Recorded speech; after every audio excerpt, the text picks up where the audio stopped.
À l'entrée de cette grande boutique de prêt-à-porter au centre-ville, les passes vaccinales de chaque client sont contrôlées avant d'accéder à la boutique.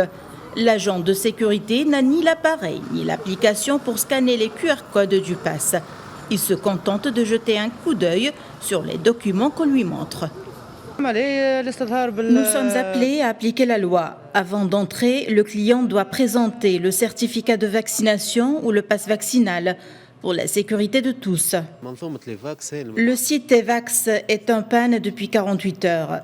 Si l'État veut que ces décrets soient respectés, il faut qu'il y mette les moyens. Dès ce mercredi, le pass vaccinal rentre en vigueur dans tout le pays. Il sera obligatoire pour la plupart des salariés du service public et privé.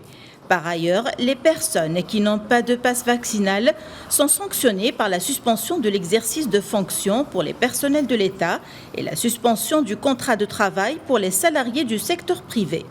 À la veille de l'entrée en vigueur de l'obligation vaccinale contre le Covid-19, des Tunisiens se sont rassemblés au centre-ville pour dénoncer cette mesure. C'est un décret-loi qui porte atteinte aux libertés fondamentales et droits essentiels garantis par la loi. L'article 49 interdit toute modification à la législation, y compris à la Constitution, qui peuvent porter atteinte aux droits fondamentaux garantis par la Constitution elle-même. On refuse le pass sanitaire. Tout d'abord, on est contre la discrimination. On veut vivre comme tout le monde. Il n'y a pas pourquoi on va faire un pass sanitaire, puisque même ceux qui sont vaccinés et qui contractent le virus peuvent tomber malades du Covid comme n'importe qui n'est pas vacciné. Il n'y a pas de différence. À noter que l'Amnesty International a appelé les autorités tunisiennes à suspendre l'application du décret-loi relatif au pass vaccinal jusqu'à sa révision.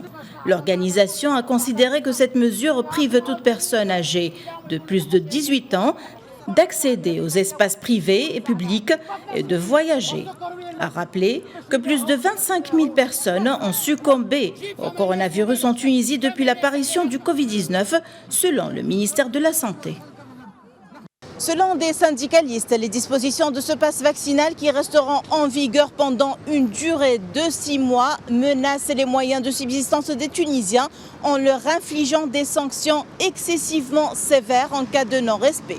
Depuis Tunis, Najwa Becha pour Média.